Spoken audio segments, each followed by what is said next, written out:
Hello students. पिछले term में हम लोगों ने देखा था कि जीओएसएफ कैसे निकालते हैं, जनरेटर आउटेज सेंसिटिव फैक्टर, और एलओएसएफ क्या होता है। अब हम देखेंगे एलओएसएफ कैसे निकालते हैं।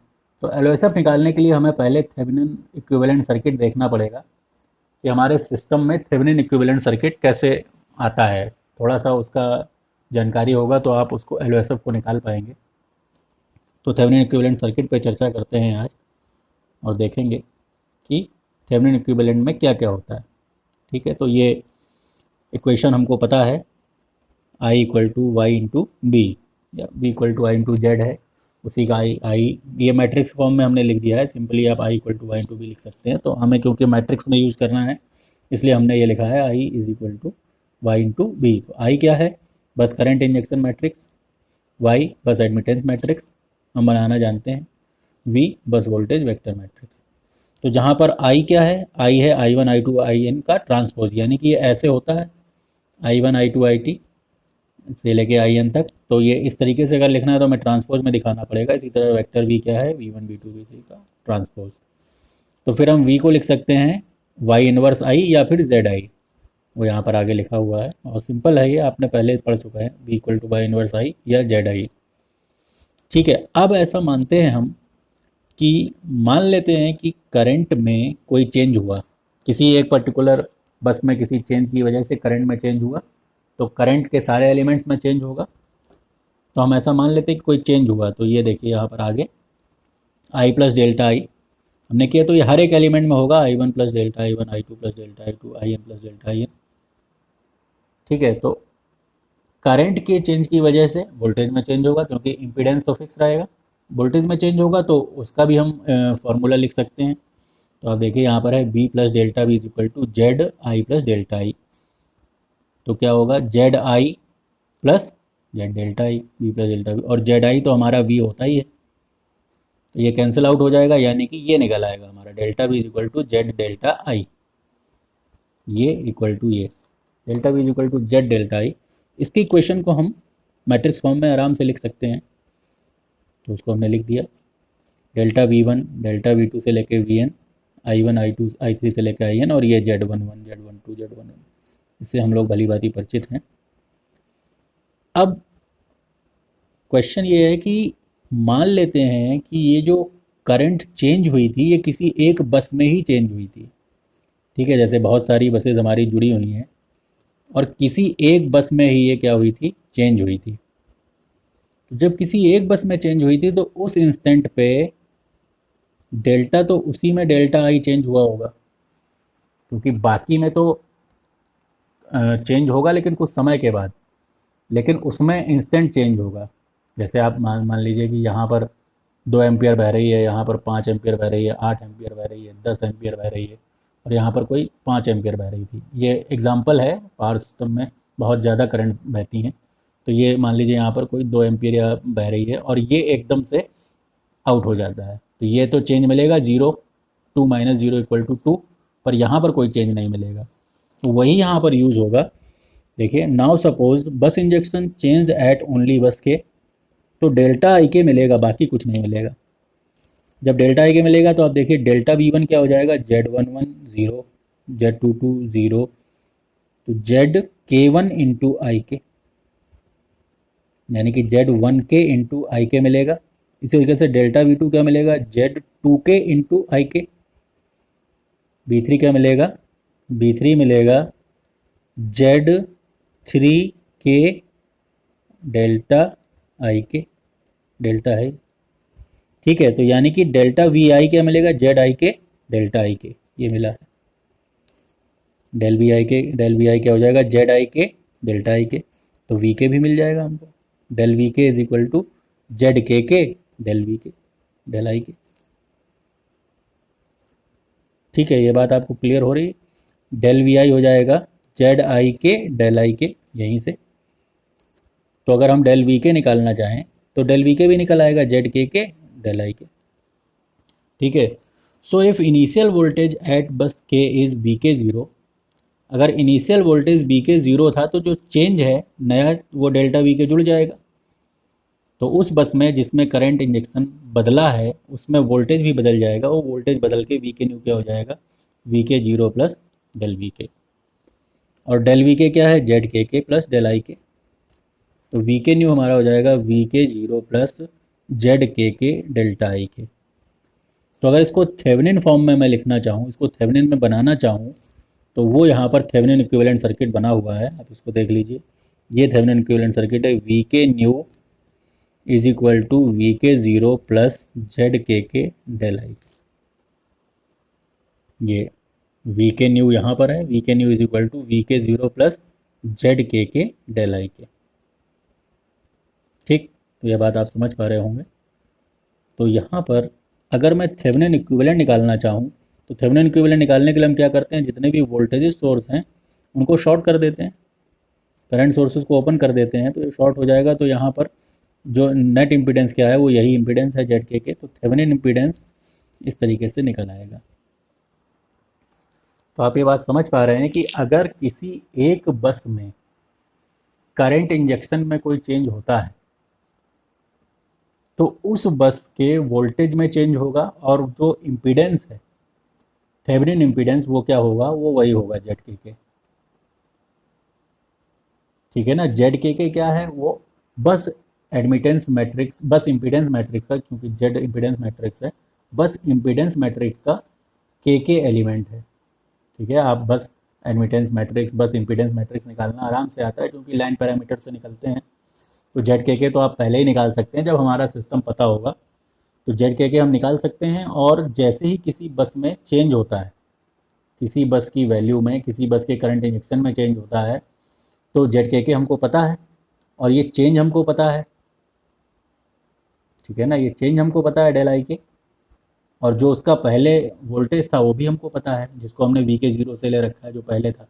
तो वी के न्यू आराम से निकल आएगा, बिल्कुल सिंपल है, और आराम से निकल आएगा तो उसकी लिमिट का भी हम पता लगा लेंगे। तो एक तो ये थेवेनिन हो गया। अब इसमें हम ये देखते हैं कि अगर दो बसेस के बीच में चेंज हो जाए, दो बसेस के बीच में करंट इंजेक्शन चेंज हो जाए तो क्या होगा, क्योंकि हम दोनों जनरेटर आउटेज और लाइन आउटेज की बात करते हैं। तो अगर दो बसेस के बीच में करंट इंजेक्शन चेंज हो जाए तो क्या होगा, तो हम एग्जांपल के लिए मान लेते हैं कि वो एम और पी हैं, क्योंकि एन हमने मान रखा है, N I one two N मान रखा है, तो एन नहीं मानते, हम एम और पी मान लेते हैं। और ये मान लेते हैं कि एम और पी इनके बीच में है। ठीक है, ये हम मान लेते हैं कि एम और एन यहीं बीच में कहीं है, तो ये आराम से निकल आएगा, कोई दिक्कत नहीं है। अब आप देखिए कि अगर ये एम और एन में ही चेंज हुआ है, एम और पी में ही, सॉरी, एम और पी हमने दोनों माने हैं, तो एम और पी में ही चेंज हुआ है, तो बाकी में तो चेंज नहीं हुआ होगा, यानी कि बाकी का डेल्टा क्या होगा, ज़ीरो नहीं होगा, बाकी का डेल्टा ज़ीरो होगा, सॉरी, और एम और पी वाला डेल्टा ज़ीरो नहीं होगा।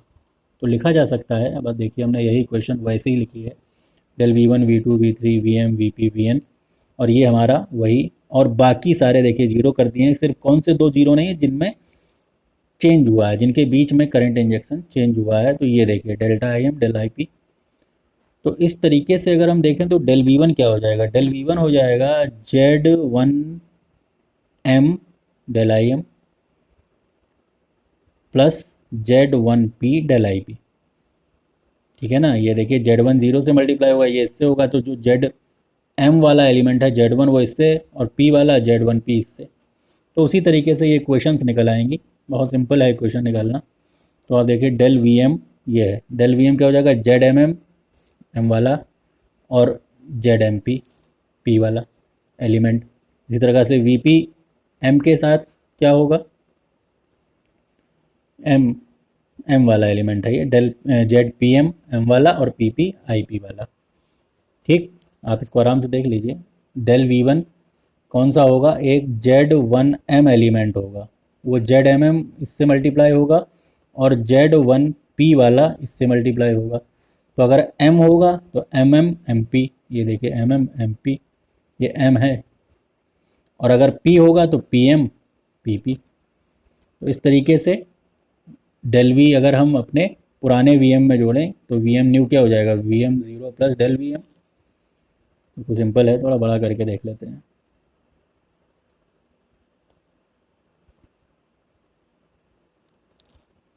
ठीक है, तो देखिए वी एम क्या है, V M zero plus del V M, और डेल वी एम हम निकाल चुके हैं, Z M M del I M plus Z M P del I P. इस तरीके से वी पी निकल आएगा, V P zero plus Z P M plus del I M Z P P del I P. अब इसमें थोड़ा सा हमको मॉडिफिकेशन करना पड़ेगा इसका थेवेनिन इक्विवेलेंट बनाने के लिए, क्योंकि हमको थेवेनिन इक्विवेलेंट बनाना है बी एम और वी पी के बीच में। तो थेवेनिन इक्विवेलेंट बनाने के लिए हमने थोड़ा सा मॉडिफिकेशन किया है, तो आप इसको देख लीजिए, या आपको याद रखना पड़ेगा कि क्या क्या किया है हमने। हमको ये del I P plus del I M बनाना है एक तरफ, तो हमको ये इसका Z M P del I M से ऐड करें और सब्सट्रैक्ट करें। ठीक है, आप बात समझ पा रहे हैं, हमको del I P plus del I M बनाना है ये वाला एलिमेंट। तो हमने क्या किया, Z M P del I M से ऐड किया और घटाया, तो ये निकल के आया V M equal to V M zero Z M M minus Z M P del I M plus Z M P del I M plus del I P. ये बन गया हमारा एलिमेंट। ठीक है, इसी तरीके से इसमें भी हमको बनाना है del I M plus del L P. ठीक है, तो यहाँ पर हम क्या ऐड कर सकते हैं, Z P M del I P. ये देखिए ऐड किया हमने Z P M del I P, तो Z P M del I P यहाँ पर ऐड सब्सट्रैक्ट करेंगे तो ये दो इक्वेशन हमारी निकल के आएंगी। V M is equal to V M zero plus Z M M minus Z M P del I M plus Z M P plus del I M plus del P, ये हमने एक बना लिया है। और इस तरीके से वी पी आ जाएगा V P zero Z P M del I M plus del I P Z P P minus Z M. तो इसको अब हम आराम से बना सकते हैं। तो आप इसको देखिएगा, ये जो है ये यहाँ पर लाइन है, ठीक है ना, ये यहाँ पर गोला नहीं, गोले ये हैं दो।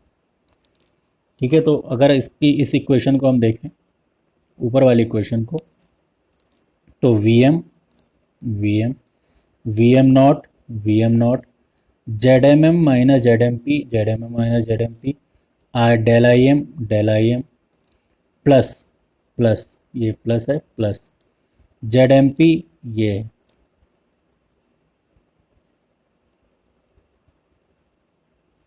ठीक है ना, यहाँ पर देखिए ऐसे दिखाते हैं आपको, ये है जेड एम पी।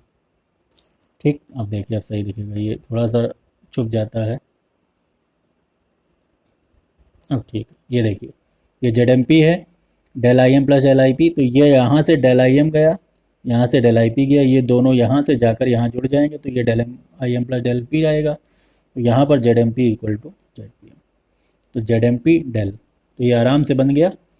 फिर से एक बार देख लेते हैं, V M is equal to V M naught plus Z M M minus Z M P into del I M plus Z M P into del I M plus del I P बन गया। इसी तरीके से V P आप देख लीजिए आराम से, बिल्कुल V P is equal to V P not plus Z P P minus Z P M del I P, तो Z P P minus Z M del I P plus Z P M del I M plus del I P Z P M del I M plus del I P. तो इस तरीके से ये हमारा बन जाएगा। तो अगर थेवेनिन हमको इक्विवेलेंट निकालना हो, तो थेवेनिन इक्विवेलेंट थेवेनिन इम्पीडेंस निकालने के लिए एम से पी के बीच में चलेंगे, तो एम से पी में यही आएगा, सिर्फ ये वाला तो आउट हो जाएगा। इन दोनों को जोड़ लेते हैं हम, तो Z M M plus Z P P minus two Z M P, ये हमारा थेवेनिन इक्विवेलेंट आ जाएगा, Z M M plus Z P minus two Z M P. ठीक है, तो ये आप देख लीजिए कि कैसे हमने थेवेनिन इक्विवेलेंट निकाला है।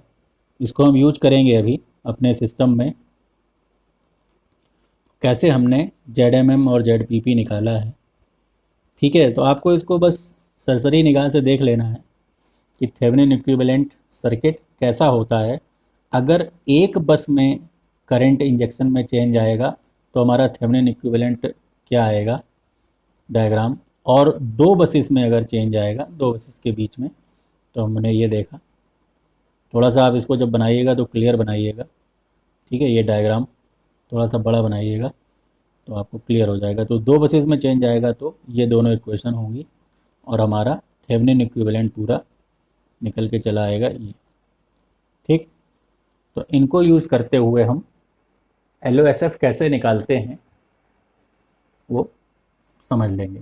तो थोड़ी सी भूमिका बना देता हूँ कि लाइन अगर अलग होना है तो इसके लिए एक कॉन्सेप्ट ये है, जैसे ये लाइन अगर लगी है अब इसको अलग करना है हमें यहाँ से, सिस्टम से इसको आउटेज में दिखाना है। तो इसका इम्पीडेंस मान लीजिए जेड है, तो इसको हम क्या करते हैं, एनालिसिस के लिए हम यहाँ पर एक और लाइन माइनस जेड लगा देते हैं, ऐड कर देते हैं माइनस जेड। ठीक है, ऐड करने से फ़ायदा क्या हुआ, ऐड करने से फ़ायदा ये हुआ, इन दोनों का इक्विवेलेंट इम्पीडेंस निकालते हैं ज़रा। तो दोनों बराबर इम्पीडेंस के हैं, तो क्या होगा, क्या होता है, R1 R2 अपन R1 प्लस R2। तो आप देख लीजिए Z multiply by minus Z upon Z minus Z, यानी कि क्या हुआ, ये हो गया ज़ीरो, यानी कि इनफाइनाइट। और इनफाइनाइट इम्पीडेंस का मतलब क्या है, ओपन सर्किट।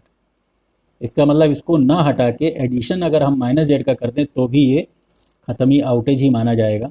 तो एनालिसिस के लिए ऐसे करते हैं हम। तो एनालिसिस हम करेंगे इसकी, तो ये आप नेक्स्ट टर्म पे हम दिखाते हैं कि कैसे इसकी एनालिसिस करते हैं। तो ठीक है, आपको ये समझ में आया होगा। आप इसकी एक दो बार और प्रैक्टिस कर लें, इसको देख लें कैसे ये होता है थेवेनिन इक्विवेलेंट। तो कल हम LOSF करेंगे और LOSF के बाद ये यूनिट ख़त्म हो जाएगी। चलिए।